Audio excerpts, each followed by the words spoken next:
What's up again, you guys? So a funny thing happened. I actually sat down and made this team beforehand, like a couple of days ago, and I was going to just talk through what I had come up with because I thought this idea was kind of cool and I wanted to present it to you guys and see what you thought.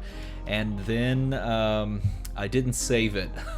I did this whole thing on my phone and had the tab open with the Dice Coalition team builder and didn't save the team because I'm dumb, and I opened somebody else's link to a team that they made and wiped my own team. So you guys get to see me try to build this back to the best of my ability as I had it before. Let me set the stage, I guess. Last Saturday I played in the online one-shot CR Game Room tournament, okay, which was old modern. It was an old modern tournament, and I played collector. And someone, I forget who it was, I was hanging out with Ben in a room, I guess before, no, it was like after round 3 or something like that. And he was talking to his friend, and his friend was playing a newer modern version of Infiltrate. And I thought to myself, you know, that's kind of interesting. I kind of want to sit down and mess around with that, because he was using obviously super rare Angela. Why did I type in the word super? Angela. He was using Angela, the super rare here, that gives all of your Infiltrate character this ability that basically they can't be blocked and they deal no combat damage, but they just get to do their Infiltrate thing, which is pretty cool. And I thought, man, it'd be cool if, since I technically can't do that if that card rotates, it'd be cool if we could simulate something like that for modern 2020. So I sat down and came up with something that's kind of janky and stupid, and I kind of want to make it work. So here's the plan, right? Okay, so we know that Rogue exists in this format. Rogue says 5 cost, Infiltrate. While active, your Sidekick character has gained Infiltrate as well. So we get that, and that costs 5, and that's all well and good. And you can actually get to 5 fairly easily in this day and age, but we're not going to do that. We're just going to use Hope Summers and the Pluripotent Echopraxia. She's just going to copy the card text of Rogue, giving our sidekicks Infiltrate, which is pretty cool. Okay, so the goal here is to field a bunch of sidekicks, have them all have Infiltrate because of Hope Summers, and then just use their attacking ability to just deal Infiltrate damage. And we're going to up that Infiltrate damage just like you would on an old school Infiltrate team.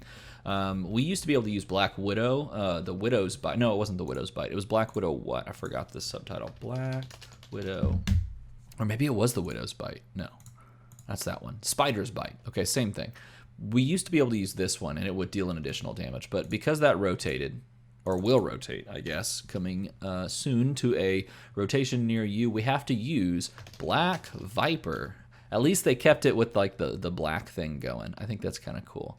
Black Viper also costs 4. This is a mask. She has Infiltrate, and while she's active, your Infiltrate character dice deal 1 extra damage. So it ups your damage from 1 to 2, which is pretty disgusting. Now, there's a couple of ways to get Infiltrate to be unblockable. Way number 1, and this is the way we're not going to use, but I actually played against this and it beat me because I always lose to Infiltrate.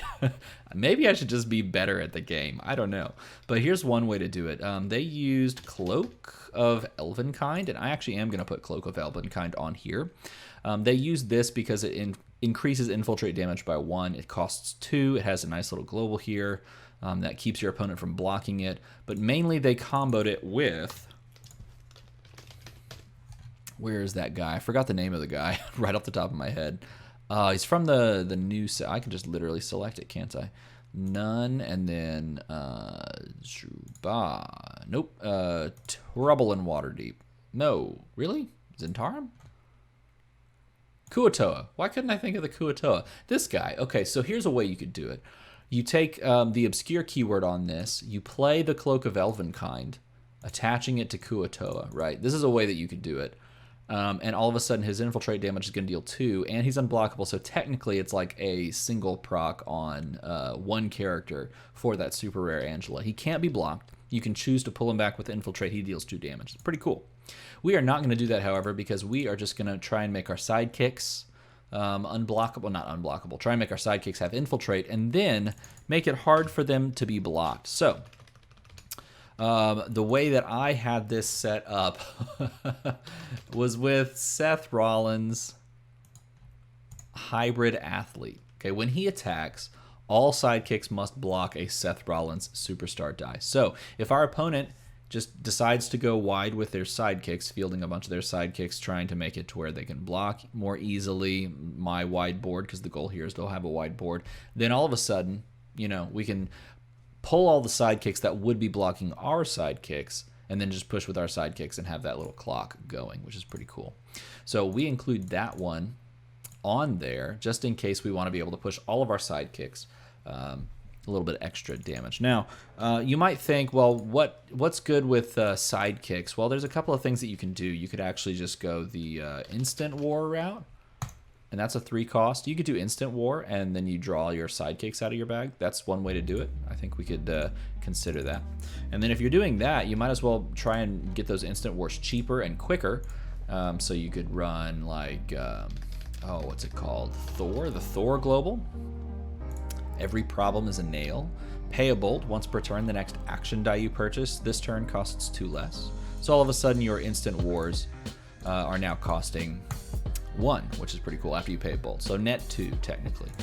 You already can buy the Cloak of Elvenkind fairly easily, so it is what it is. Not too big of a deal. I think what works great on this team, Atlas works great on this team, obviously because of prepping. So you're going to pay the Fist Global so that you can prep stuff over, which is nice.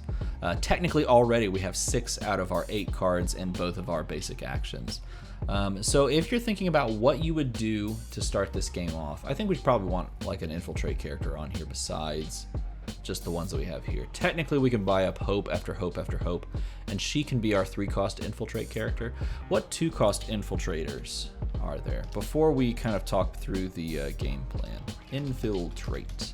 There's the Sasha Banks, right? Sasha Banks is Infiltrate, 2-cost shield. This one's pretty good because we are investing in shields with that. He's a bolt shield, so there's some combo there. So this is an option. Infiltrate when KO'd, prep a die from your bag.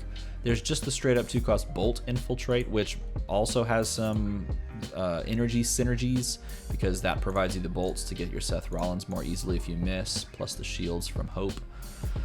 There's a Fist, Dark Beast that's double affiliated that doesn't really matter too much. Danny Moonstar is pretty good.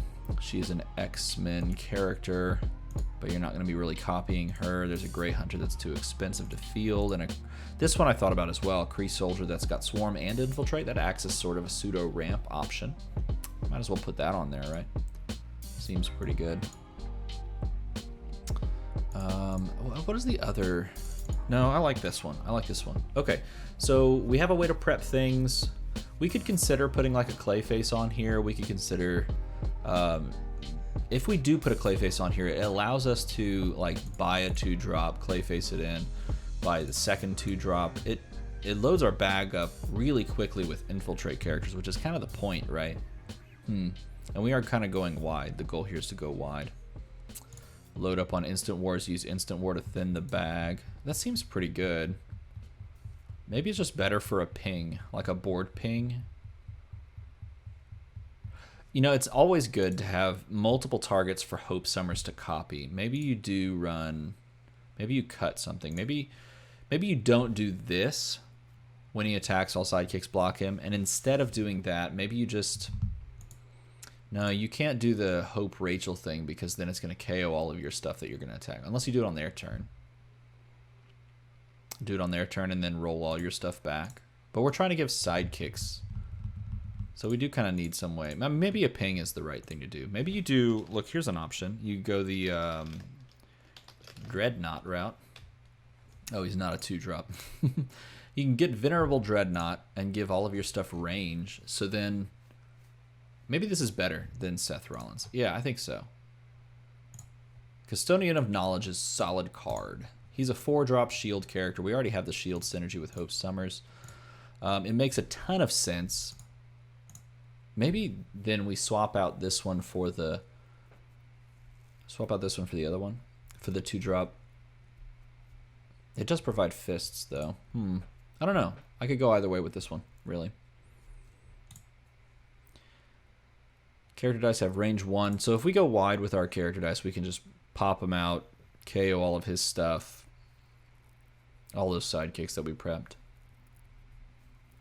And then just do infiltrate damage over and over and over again. That seems really good overall. I mean, this is definitely going to be something that's more fun and casual. So maybe we don't bring Clayface. Or maybe we do because it's easier to buy him? I don't know. I mean, Clayface Atlas is such a good little combo. Maybe we just cut the Thor. I mean, we have one more spot, so technically we could slam that down.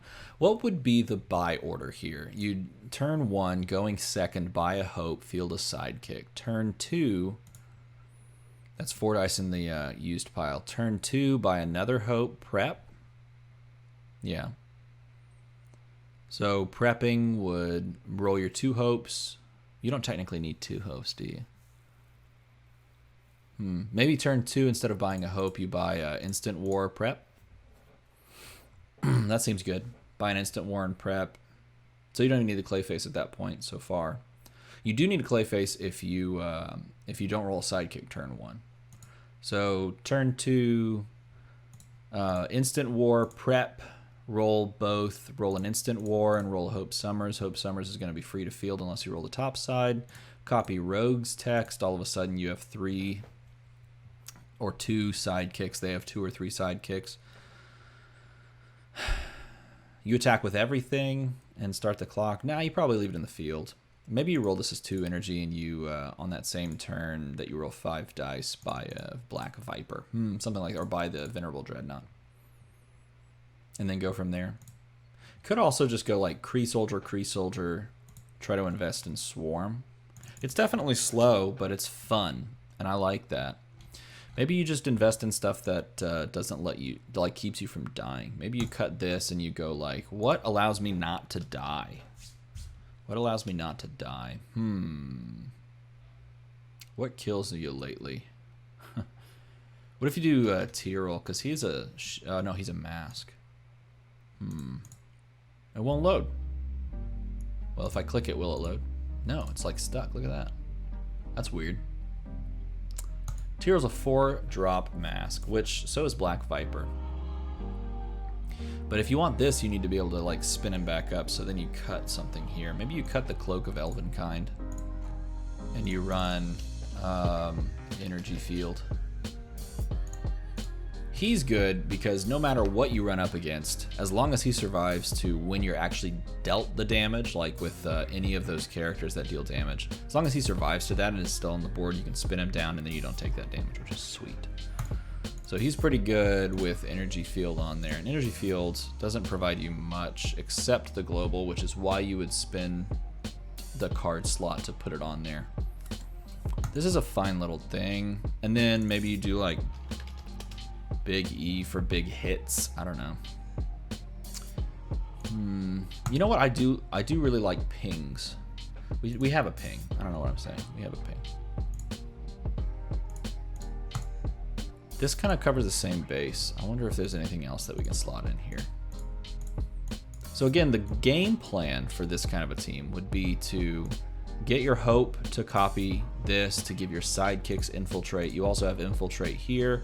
That ups your damage so that you basically get, at any point, a board wipe with this, or at least a minimizing of your opponent's ability to block your stuff, especially your sidekicks that you're fielding with Instant War, and take advantage of the fact that you have all these sidekicks from things like Instant War over your opponent, and then push those for easy damage. So that's the goal. Now, what would you change about a team like this? This is not what this is not what I had originally built. I already made some changes during this video that I hadn't made beforehand. So what would you change about this team? How would you make a new modern Infiltrate, like a modern 2020 Infiltrate work? I feel like there's something here. Infiltrate's always a fun little win condition, and it's a little harder to pull off now that we have lost the super rare Angela. So tell me what you would do in a comment below. If you like Dice Masters content, if you like the game of Dice Masters like I do, you should consider giving a like and a subscribe. It helps push Dice Masters out there to the YouTube masses, helps support this channel, which is good for me. I really thank those who do support this channel. You guys are the best. And if you're a patron of this channel. You are the best of the best. You guys are awesome. You make the world go round, and I'm thankful for all of you. All those names that are scrolling right down there, you guys are awesome. Love you guys. We'll see you on the next one. As always, thanks for watching.